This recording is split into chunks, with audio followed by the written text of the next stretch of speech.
এটা ফড়িংয়ের খামার।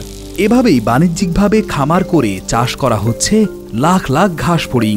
অনেকের কাছে অস্বস্তিকর মনে হলেও খাওয়ার উদ্দেশ্যে চাষ করা এই ঘাস ফড়িংগুলো বিক্রি হয় কেজি দরে, যার দামও নেহাত কম নয়।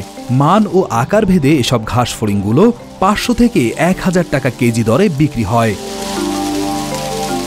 অনেকের কাছে রুচিকর না হলেও ইসলাম ধর্মে বড় জাতের ঘাস ফড়িং সদৃশ্য প্রাণী বা পঙ্গপাল খাওয়া হালাল। বুখারী শরীফের 5495 নম্বর হাদিসে এ ব্যাপারে বলা হয়েছে। সৌদি আরব সহ বিশ্বের বিভিন্ন দেশ যেমন থাইল্যান্ড, মেক্সিকো, চীন, জাপান, ইন্দোনেশিয়া, মালয়েশিয়া ও ফিলিপাইনে খাদ্য সংকট মেটানোর জন্য একটি সম্ভাবনাময় উৎস হিসেবে বিবেচিত হয় ফড়িং এবং পঙ্গপাল।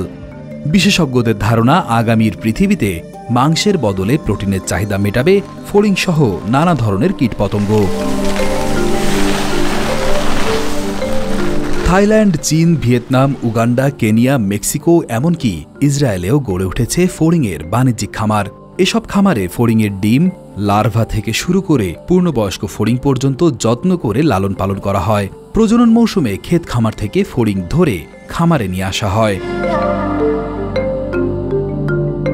ফড়িংদের প্রধান খাদ্য হল তাজা সবজি যেমন পালং শাক, গাজর, শসা, বাঁধাকপি, রসালো ঘাস ইত্যাদি। এছাড়া আপেলের খোসা কিংবা অন্যান্য ফলের টুকরো এদের প্রিয়। তবে খেয়াল রাখতে হবে যেন খাবার পচে না যায়। পচা খাবার ফড়িং মোটেও পছন্দ করে না। খামারে সরাসরি পানি দেওয়ার পরিবর্তে পানিযুক্ত শাকসবজি সরবরাহ করাই ভালো। ফড়িংদের দিনে 1 থেকে 2 বার খাদ্য দেওয়া উচিত। এদের খাবারের অভাব হলে এরা অস্বাভাবিক আচরণ শুরু করে। সাধারণত মাত্র 40 থেকে 90 দিনের মধ্যে ডিম থেকে ঘাস ফড়িং পূর্ণাঙ্গ আকার ধারণ করে। একটি পূর্ণাঙ্গ ঘাস ফড়িংয়ের দেহে প্রায় 70% প্রোটিন থাকে, যা মাংসের বিকল্প হিসেবে খাওয়া সম্ভব।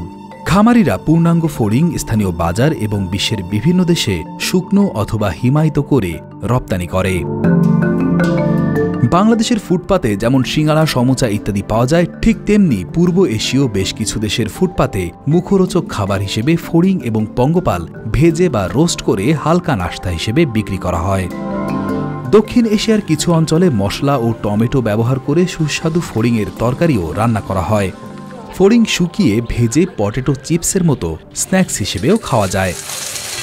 ফড়িং শুকিয়ে পাউডার করে স্যুপ, প্রোটিন বার বা শেকের সাথে মিশিয়ে খাওয়া হয়। ফড়িং ও পঙ্গপাল দিয়ে কাবাবও তৈরি করা যায়।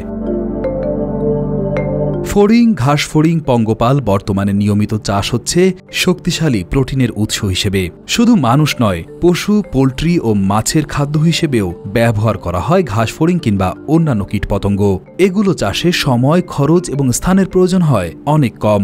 একটি পূর্ণাঙ্গ ঘাস ফড়িংয়ের প্রায় 70% প্রোটিন থাকে, যা মাংসের বিকল্প হিসেবে ব্যবহৃত হতে পারে। এছাড়া এতে আছে আয়রন, জিঙ্ক এবং ক্যালসিয়াম।